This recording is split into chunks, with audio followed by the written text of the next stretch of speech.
Dina Does. I'm Dina, and I know a little bit about a lot, but I want to know more. So join me on this path to self-discovery.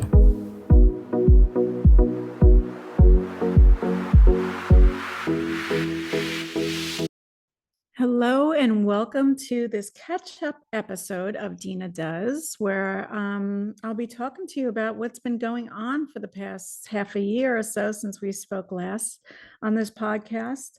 A lot's been going on. That's why I was kind of MIA. So I will catch you up right here so you guys can start enjoying the rest of the episodes and just know where I've been. So last we spoke, I think the last episode was me and Dave, or me and Lexi, one of those two. Anyway, Maya's here, so she might chime in from time to time. And that's one of the reasons why, because Maya went to school in where were you again? Berkeley. So she left me for a little bit, but she's back. And so we're kind of grinding a little bit more. But anyway, after we last spoke in July, we didn't do much the end of last summer other than go to the Hamptons, which that episode will come out. Labor Day, Dave and I went to the Hamptons and we had a really horrible experience. And I love the Hamptons so much, but I'm always talking about really good things. And I think it's time that I talk about some of the negative experiences too, because I'm finding through my life, a lot of people take advantage of the fact that I stay quiet. And I think energetically, I need to start speaking up when something's not so great, because that brings in that kind of energy for my relationships and so on and so on. And that kind of brings us to, and I'm going to touch on it real quick because I need people to stop asking, is the whole Teresa situation. I have the luxury of speaking out on things when I want to, when I feel they're necessary, because I do not get a paycheck from Bravo. So I am not contractually obligated to talk about anything that I don't want to talk about. And that's the beauty of not getting a big fat paycheck from Bravo. I know that you guys have stuck with me through these years and followed me, and I appreciate and love you all so much for doing that. And I like to say a lot of you stuck with me because of some of the things that I like to talk about between beauty and decor and spirituality. I think we're at a time now where a lot of people are in pain and need healing. So if I could be one of those people who bring you some of the experts in that field through Dina Does or through my Instagram, I love doing that. And you're also very kind. And it's funny, a lot of the people who ask like the really weird comments don't even follow me. They're just like housewife people. But it does get repetitive and annoying at times. So I don't think that I need to talk about why I didn't go to the wedding or why this, that, because I'm not obligated to.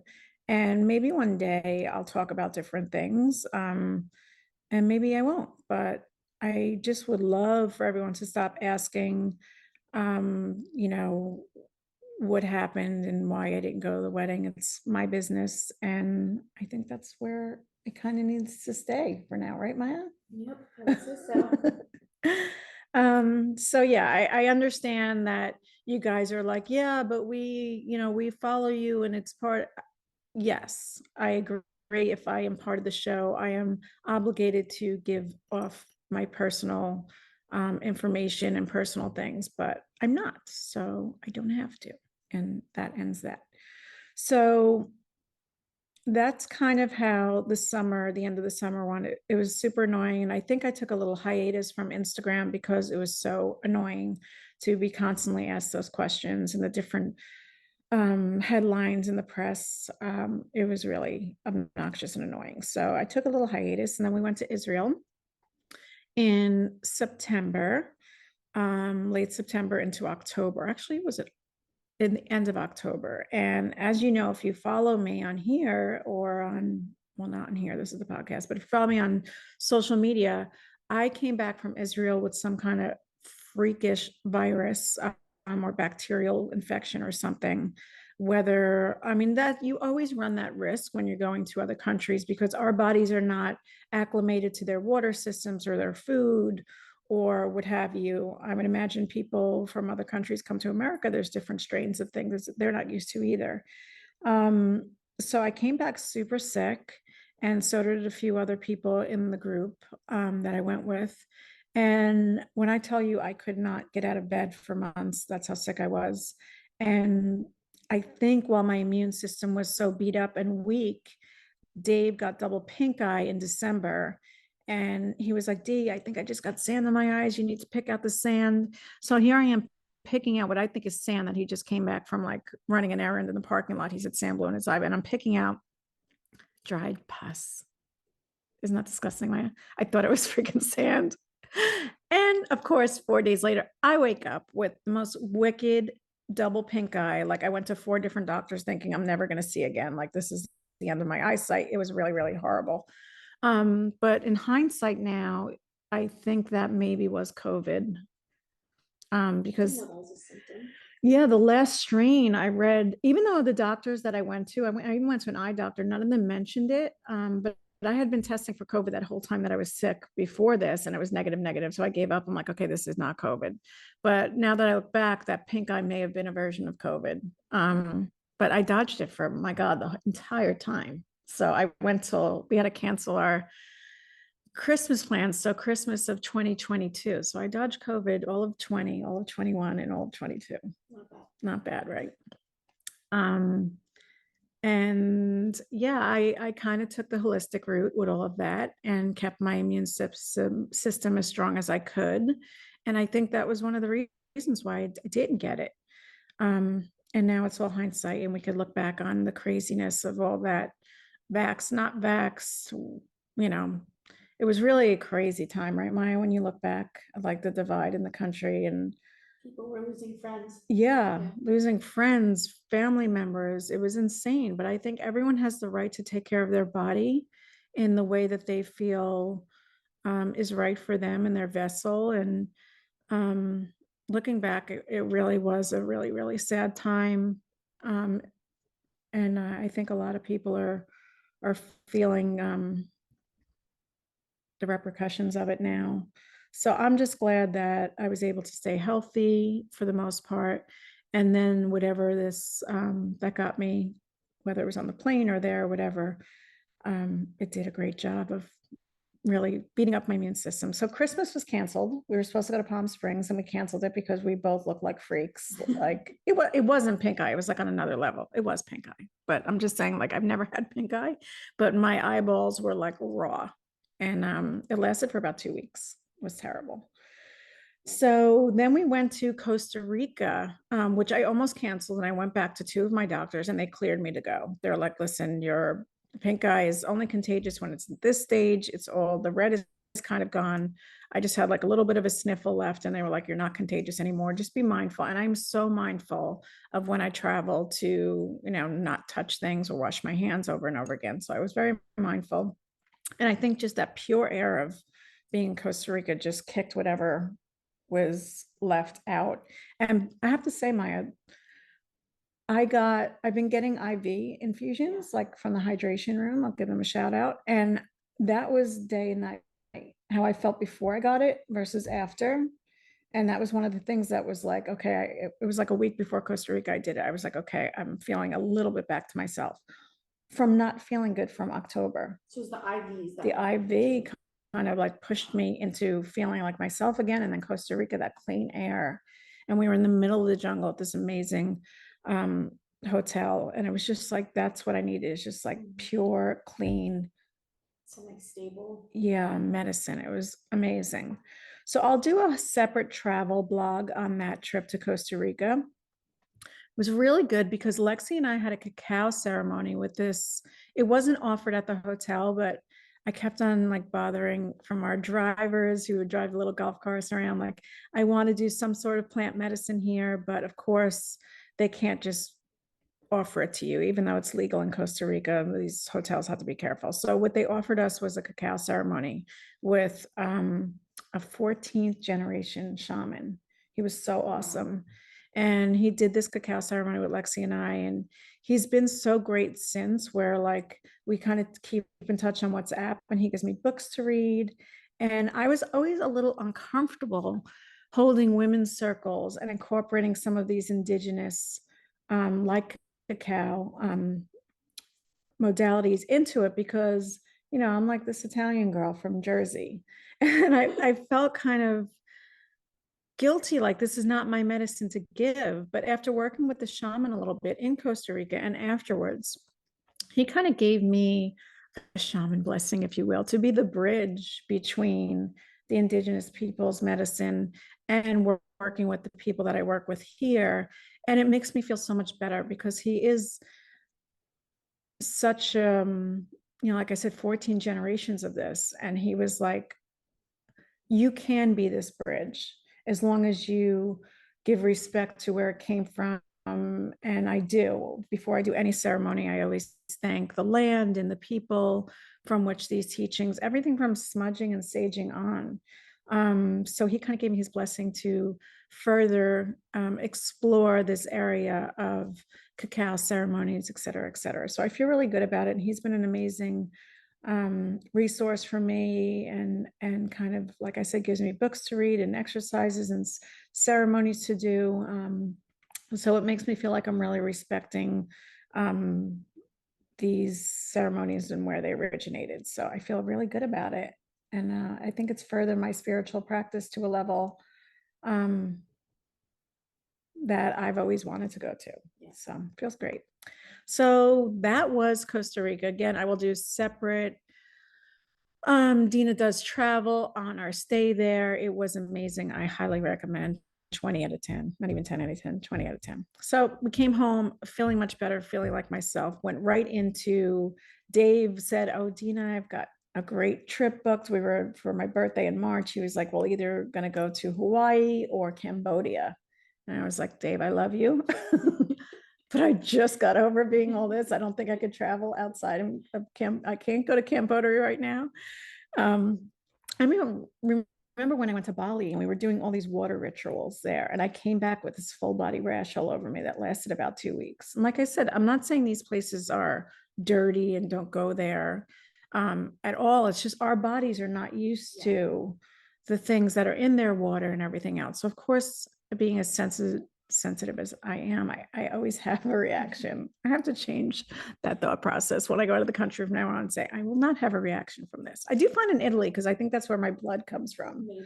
And I originated from there. So I feel amazing in Italy. Even Paris, I'm kind of fine because I'm from European descent. I think that my makeup does well there. That makes sense. Yeah. They say when you go to your home country, that's where you feel the best. Yeah. And you love Israel, Yeah. like you thrive there as well. In South Africa and all of that. So I was like, Dave, we're going to put the brakes on travel for a little bit, even though I love traveling. Lexi was having her surgery. She had her nose fixed by Dr. Canodia, which was a long time coming. When she was 4, maybe she was a little older. We keep on like having an argument about what happened. I remember her being super little. My nephew Christopher was playing baseball, and on the back swing, she was behind him. He hit her in the face and broke her nose. We ran to the hospital, and the doctor was like, it is broken. We need to fix it. And I was like, you are not putting my child under anesthesia.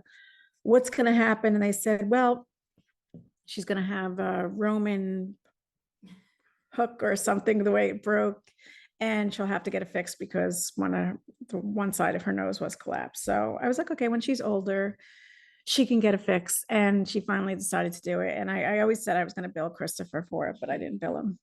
We paid for it. But she looks great. It's so subtle. They just took off the little hump and cleaned. There's a video on Dr. Canodia's page actually that shows him taking like the piece that was collapsed. And was it like deviated? Yeah. And it was, what happened was she was going for body work for one of the body workers that we go to. And he was saying that not enough oxygen was getting to her brain. And he's like, it's not even a choice. Like, you have to get this fixed. And it is amazing how much better you can breathe. Like after my surgery, it's night and day when you don't even realize you're not getting enough oxygen and you're not breathing normal until you actually breathe normal. And you're like, oh, this is what it's supposed to feel like. So anyway, her surgery is in January and mine was February 14th. So no travel for there. My explant surgery with Dr. Rankin, I talked about a lot in my lives, I wish I've done it much sooner. Not only am I like more connected to my body and my breath and everything, but clothes just fit better. Sleeping on my stomach, which is probably not the best thing to do, but it feels like I'm not like on a seesaw. And things are healing. I think I made the decision to get it done finally because I was on the fence about it when I couldn't get well, when I was so sick. And I just felt like my body couldn't do what bodies are meant to do and cure these little viruses and everything. It was just blocked by like fighting these implants 24/7. So the second I got it out, like little weird things, inflammation and stuff like that, like I've talked about, my period was like missing for 4 months and I was like dreading, oh my God, am I in perimenopause or menopause? And the month within 30 days of getting them out, I got my period back normal. Isn't that crazy? Yeah. So I noticed like different parts of my lymph system that was, I had this lump underneath my right underarm. I had that. It got For removed. you got it removed? Mhm. Well, mine went away. No, it did. Isn't that crazy? Like when I say it was there for 2 years, and I got an ultrasound and they said it's like a lymph fatty thing. But after my surgery, it finally went away. So I think my lymph system is working as it should now and it's pumping. Before again, my implants were kind of in the way of that. Yeah. So yeah, I highly recommend. I've done the lies with Dr. Rankin, but I will list this in the show notes here. Maya will list it. He does free consultations, which I think is absolutely so beautiful and generous of him because he's so busy to begin with. All he does is explants. And for him to take the time, he's that invested in your health and well-being that he does free consults. So take advantage of that. And he'll let you know. In mine were over the muscles, so it was actually very easy to take them out. And I have so much of my own tissue. I'm like a C cup right now. I almost wish that I had known how much I had left because I would have taken more of my own tissue out and made them a little smaller. That's how, Really? yeah, yeah. Because they're like a C now. Like I feel like that's the perfect size. I know, but I kind of wanted to like wear a cute little bikini and not worry about anything pouring Yeah, out, yeah. but it still pours out. Hey. Okay, March, my birthday came around. We did a little staycation in Malibu the weekend before because Dave had his daughter's not communion, christening, not christening, confirmation on my birthday. So of course he wanted to be there, and I held a beautiful sound bath women's circle here on my birthday because that's how I wanted to ring in my personal new year, is really stepping into this work of women's circles and even the one-on-ones that we're going to be offering soon through Dina Does, mindful mentoring. And I think I know words are spells. This is the year that I'm really stepping into this work and perhaps diving into opening up some wellness retreat centers. I'm really going to put some focus on that this year as well. So to start my birthday off with a women's circle, it was really great and it felt really right and really good. And Dave felt he felt so bad to not be here, but I was like, it's a day. We already celebrated in Malibu. Like the day doesn't matter as long as the intention of like celebrating each other is always there. The actual day doesn't matter. So anyway, and then we decided it was time to really move on from this beautiful home of mine that I've been here for over 5 years, and I love it so much. And I've really created this Zen oasis, and the horses in the backyard. I know you guys on Instagram like love seeing them every day, and I show them, and they're not my horses. That's the number one question I get. It's beautiful because I get to have them and see them and be in their energy, and somebody else has to clean up their shit. So it works out really great. So if you want that beautiful energy, the house is up for sale now.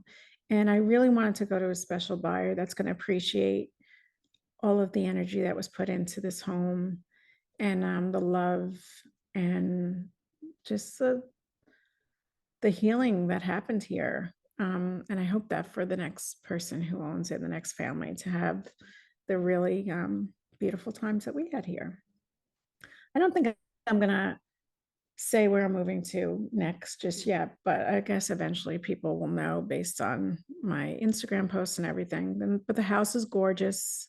I'm really excited. It's really a beautiful home, and I'm going to build little greenhouses and potting sheds and all kinds of fun stuff on the property, to share and make more of my magic potions and spells and everything, and really make it. This was a community of like 32 homes behind gates. So it was really hard. Again, we didn't have much property to like do these things on. And even my podcasts, I film at my kitchen counter, and I have to set it up and break it down each time. Whereas this house is going to have a dedicated room for that. And I hope to have a lot of guests come into the space. And the big, I don't know what we call it. A lot of you are from the East Coast, but we call it a great room, which is, Maya, do you guys call it a great room here? What is that? See, she doesn't even know. California doesn't call it a great room, but it's like the biggest room in the house. So, Okay. yeah, like this would be the great room So like the behind main me. room. Yeah, Yeah. a lot of people call it the family room, I guess, Family. here.